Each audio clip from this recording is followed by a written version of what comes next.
Downtown Medellin, Unicentro Mall. In this live, I'm going to discuss why seducers will inherit the earth.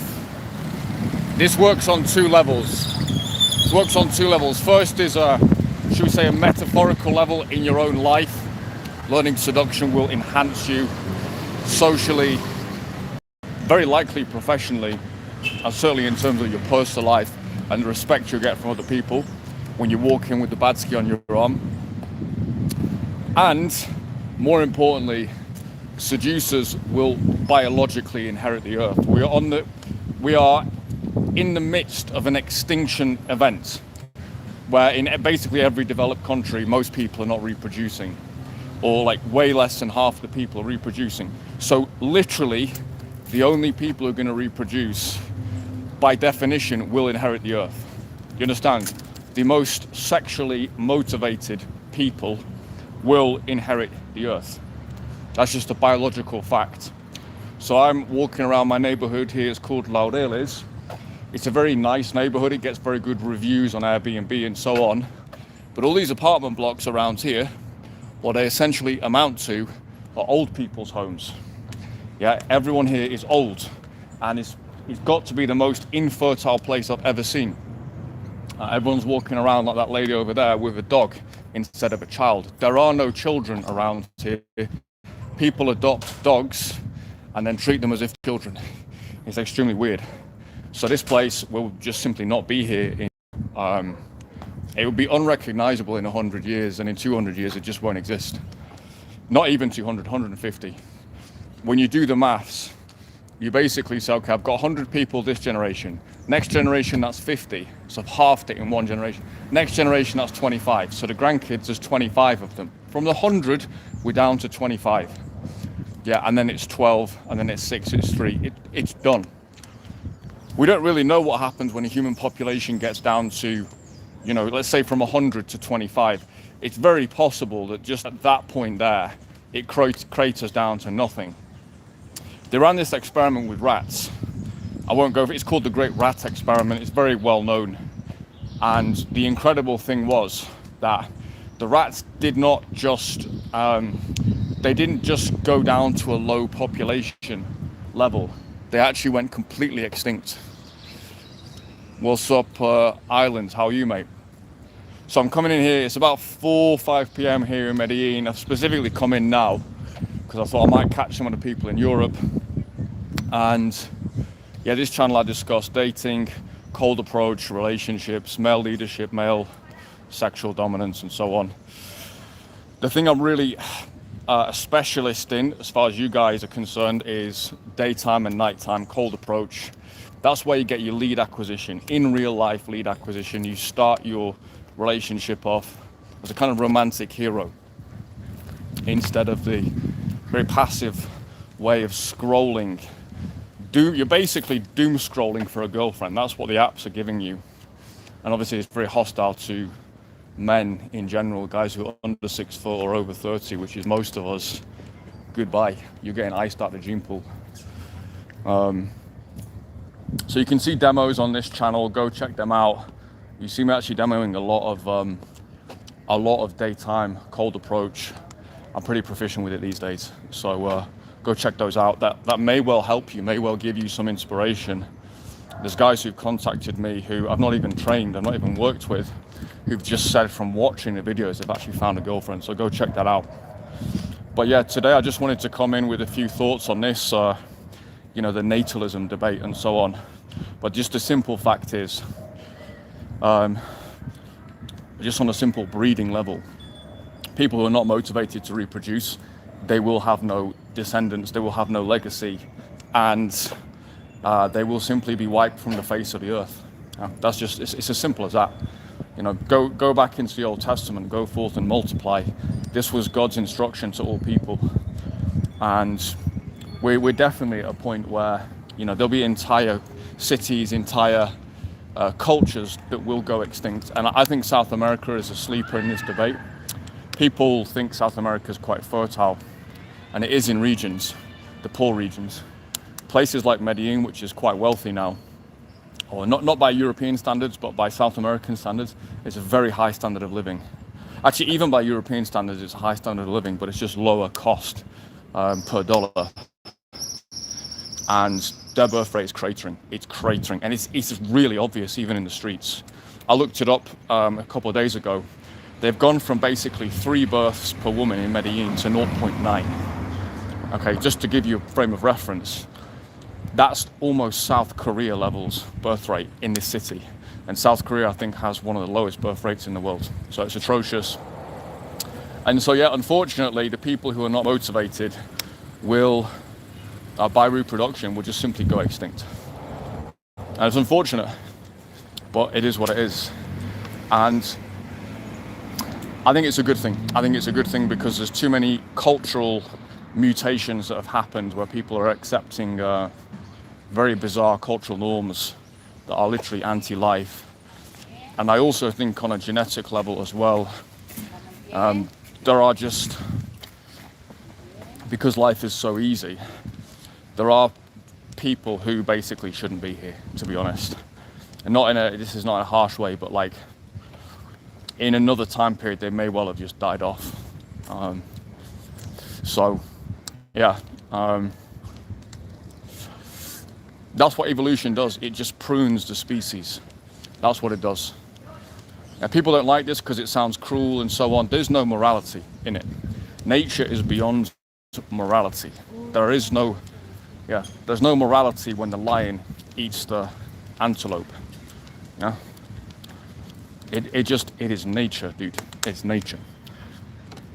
Even your sperm inside a woman's vagina, they fight like fuck. And it's only the supreme master sperm. That sounded a bit intense, didn't it? It's only the supreme sperm that actually makes it. So, yeah, it just is what it is. And I find most people can't handle these types of truths. And I understand why, because it makes you feel strange, it feels cruel, but it just is a fact. So, this is something on my channel. I'm turning away from so much just, meeting women and getting laid and getting experiences. I do think there is a case for that. It's something I did. Really just, well, I'll come back, I'll circle back around to this in a moment, but there's definitely a case for doing that. But my channel is going to move much more in the direction of helping guys, guide them towards finding good wives, and actually setting up a desirable lifestyle, because I think one of the things that has the domestic element, the domestication element of being a father and so on, I think that really puts a lot of guys off, and ironically it puts some of the most dynamic testosterone-fueled guys off fatherhood, because they just look at, I don't want to be a fucking domestic dad, thank you. I want to go and do some adventurous stuff. So, yeah, part of the channel is going to be how to actually set your life up as well. I'll do more features like that. I'm doing a lot of videos this month because I've got a bit of downtime from my main business. So, just keep watching the channel. I'm going to be trying to put out at least a video a day, maybe even more, I might do somewhere I'll put out several videos in a day. Because I'm 40 years old, so I've been at this, in and out of this game for 25 years. So it's like, God, there's almost nothing I've not seen at this point. So, just to circle back round to the need for a little bit of hedonism for young men specifically. It's part of the spirit of adventure, I think, to experience at least a few different women. For many guys, anyway. If you don't want to do that, I think that's great. If you find someone early and you're satisfied with that, brilliant. Turn the channel off, go on your life. Genuinely, that's amazing. Yeah, actually difficult to. It's why there is a certain level of respect to men who have a lot of girls, because it's difficult. It's difficult to pluck up the courage to go over and approach the girls for most guys in the first place. It's difficult to seduce the girls. You don't know what you're doing. You don't know what you're dealing with. You're a Western man. You've been trained to think women are equal to us and the same as us, which they are absolutely not. There could not be more different in their perceptions. They physically and mentally experience the world in a completely different way to you. That's why guys get red pill rage, by the way, is because they judge women by male standards of like, oh, why is she so self-contradictory, unaccountable, blah, blah, blah. Stop being a libtard. You're a fucking libtard if you think like that. Red pill guys are all libtards, and they think they're these base guys. Dude, do you not understand nature? She's not evolved to perceive the world through reason, okay? Which is why, which is why basically these guys are just basically libtards without even realizing it, essentially. So yeah, it's so yeah, you have to kind of learn female psychology and so on, actually how they operationally work as a human animal compared to you. So you have to learn that. You've got no teachers out there because your parents don't know, your dad didn't know. No one fucking knows this stuff. Stuff that like a Balkan taxi driver can tell you. People in the West just don't even know, right? So the brainwashing has been complete. Marxism actually did its job. Yeah. The culture war was definitely won by the egalitarians. Yeah, you can look at that. After the Cold War, basically they said the West became way more communist after the Cold War. It's interesting. The Cold War was mostly fake, by the way. That's a whole different thing, but it was honestly mostly fake. I don't want to go into that now. So I think there's a case for that, in terms of developing your skills, developing your experiences, and essentially avoiding a midlife crisis. Like, I'm 40 now. If I get shot in the head, well, not in the head, if I get shot in the arm and I bleed out on the floor, I'm just going to go, nah, I lived a pretty interesting life. I'll take it. Whereas I think if I was 40, I'd spent the last 20 years in an office, I hadn't lived in different countries, I've not had any different girlfriend experiences, I think I probably would be dying with regret, thinking, why don't I just let myself live a little bit? So that's the case I'm going to make for that. I think also it does stand you in good stead for a relationship as well. The fact you can get different girls, you're attractive to different women, you've had some experiences, it puts you in a stronger position that you need to be in to lead that relationship. It's basically it is gentle leadership, really. That's what a relationship should be. So there's definitely a case for having some experiences, but I don't want to overplay that, actually, because I think the environment is getting worse for that. Daytime approach. Do you realize how much volume you're going to have to do to become a player through daytime approach? First of all, you're going to have to move to a major city with masses of traffic. Secondly, you're going to have to do a lot of volume. You're going to have to be involved with a gang of other guys who do it. And then you're going to have to know how to handle these girls during the date, during the sex, and after the date, which nobody knows. Well, I mean, I know, but most of the coaches, they just don't know.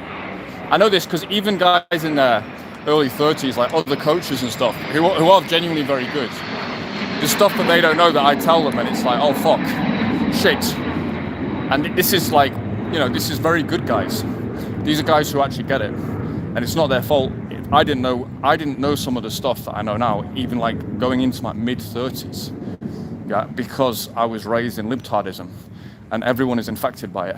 I had to literally move continents to an underdeveloped country to begin to understand human nature. So that's where my advantage comes in, and then just a lot of experience as well. And it's interesting because I say to guys, even very good guys, they're on their dates, they have a problem, they share it with me, and I go, yeah, do this next time, and they do it, and it's like, oh fucking hell, she reacted really well to that. They try it again, oh, this works perfectly. I'm like, yep, this human nature, man. Biology is stronger than culture. Biology is stronger than the last 30 to 50 years, So that's it's one of the advantages of working with me as a coach, because guys find once they start to get numbers and stuff, even in some cases they're getting dates on the same day, and they're like, shit, how do I set the date up? Okay, do this, do that, XYZ. Oh, it actually works. Yep. because it's been tested 1,000 times by this bald old bastard, so it will actually work for you.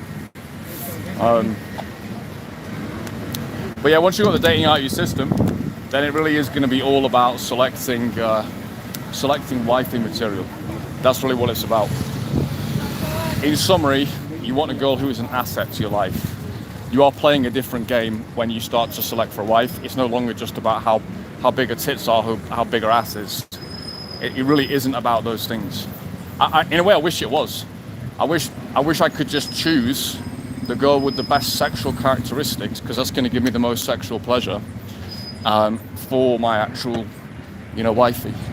Wouldn't that be amazing? The fact is, I mean, ask Brad Pitt about that. He left actually quite an asset woman, which is Jennifer Aniston, who was sexually in the sexual marketplace. She was beneath him, but she was an asset to him. For a girl she was sort of viewed as the hottest woman in the world. Angelina Jolie, we had the best tits like in Hollywood. They were natural as well, but she was a complete head case. And he ends up adopting a load of fucking, he may not have even had his own children, He ends up adopting a bunch of children from the third world, and then she cuts her own tits off. Can you imagine? So don't ever tell me that. And he's obviously, he's a Hollywood guy, he's obviously liberal. All these guys come on stock. Who is the guy who's the chef, the celebrity chef I talk about? I talked about it on a different live. He literally died due to liberalism. Yeah, his wife was, I think I talked about this last night, but it didn't go up. His wife was his girlfriend. He had an open relationship with his girlfriend. He believed in equality and all this bullshit. She dumped him because she's like, fuck another guy, and he's like, well, okay, if that makes you feel good. Instead of claiming her as his biological duty and right, yeah, he says, I mean, can you believe that? And he ends up fucking killing himself. Yeah. So, and all of these guys, they're all like that. There's even dating coaches, these libtard dating coaches you may get a picture of how I view the world on this channel, but the way I view the world is just based on evidence. And I used to be a libtard too. So, yeah. It basically replaced Christianity as a metric of whether you're a good person or not. Are you a libtard? And we all want to be good people. We all want to believe in equality and all that stuff. Turns out it's completely fucking fake. And so, yeah, that's why I talk the way I do now, because I don't have a centimeter more tolerance for nonsense anymore. None at all. So this is not stuff it's not stuff I even talk about with women, to be honest. Like, I've dated girls who are like literal communists, and I just treat them in the same way that I treat a conservative woman. I take the piss out of them, I bully them, I sex them up, I seduce them, and they love it. They fucking love it. They love it even more. They're often around quite weak men. Yeah, Carl Benjamin talks about. He basically said liberalism is just it's a civilizational shit test. There you go. That was what feminism was. Well done, you failed. You're going extinct. So I don't know if this is really going to sell many immersions, this video, but that's how I actually get guys over the hump. To be honest, like it'd be interesting for me to work with every single guy I've ever seen get more successful with women if they do take an interest in history and politics and stuff. Every single one does end up adopting principles that are the same, and they're not libtard principles. Let me put it that way. Even guys who are basically hardcore leftists, I've seen some of those guys, they get into the space and they are forced to conclude that nature itself does not believe in equality. They are forced to conclude that. Women don't believe in equality at all.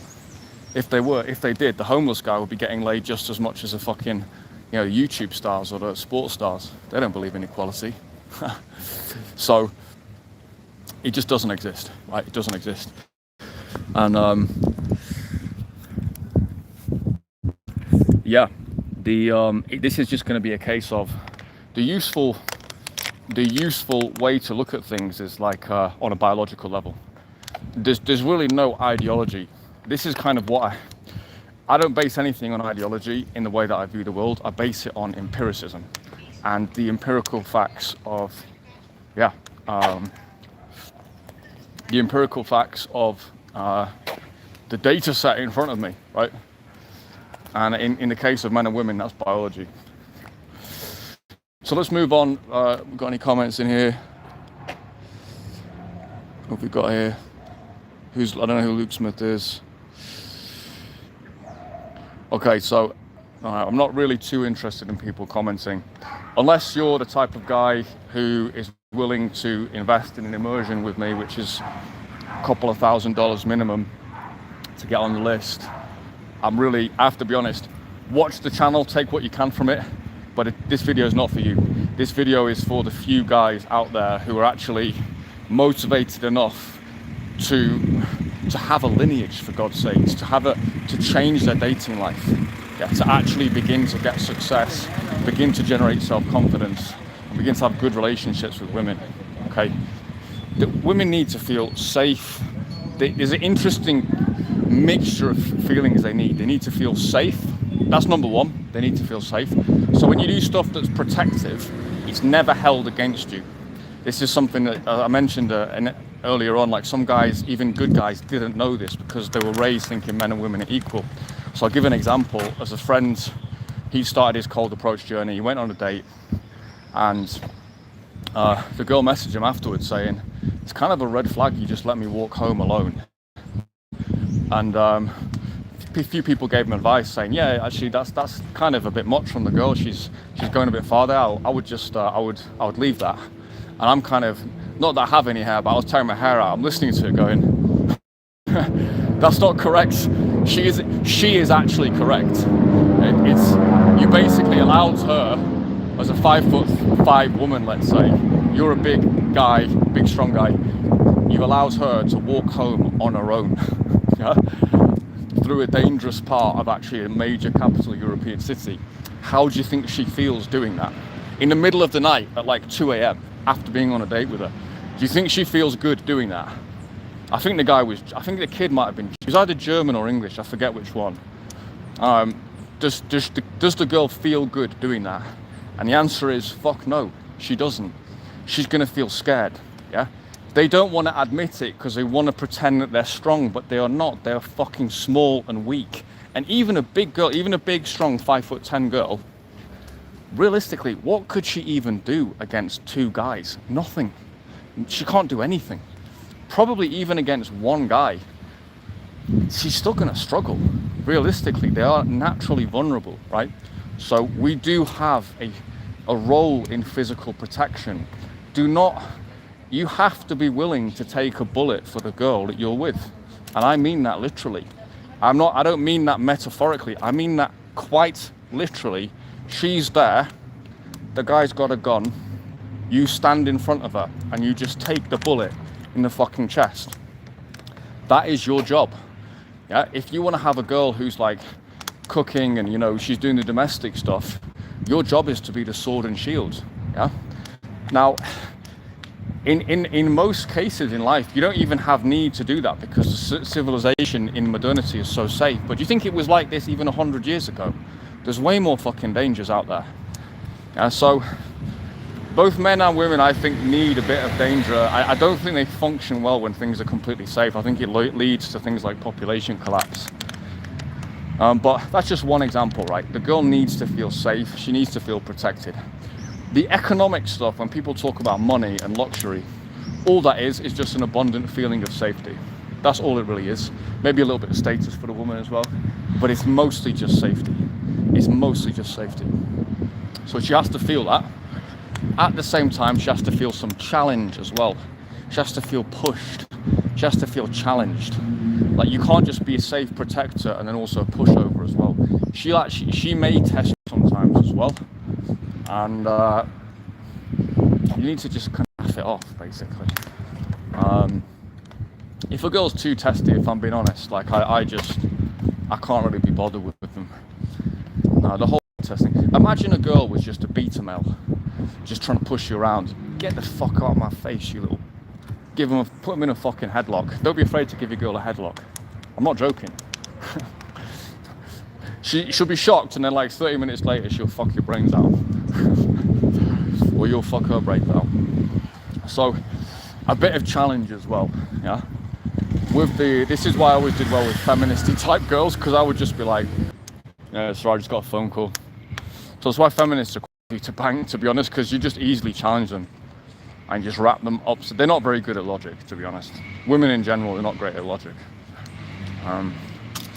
It is kind of impressive that they're able to hold down jobs. You know, when you actually spend a lot of time around, man, it's kind of impressive you're actually able to hold down a job.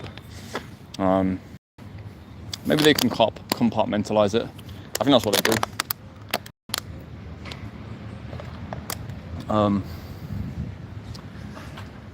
And also, you don't really want a highly logical girl, because what a highly logical girl is, she's actually just very calculating. So you kind of want a girl who goes with the emotions a little bit more, actually. So I mentioned safety there. I mentioned challenge. Is there anything else? Sexual dominance, just read 50 Shades of Grey. I don't need to go into that with you. And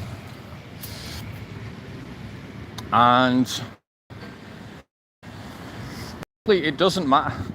People think like how much experience you have makes such a big difference. Not really.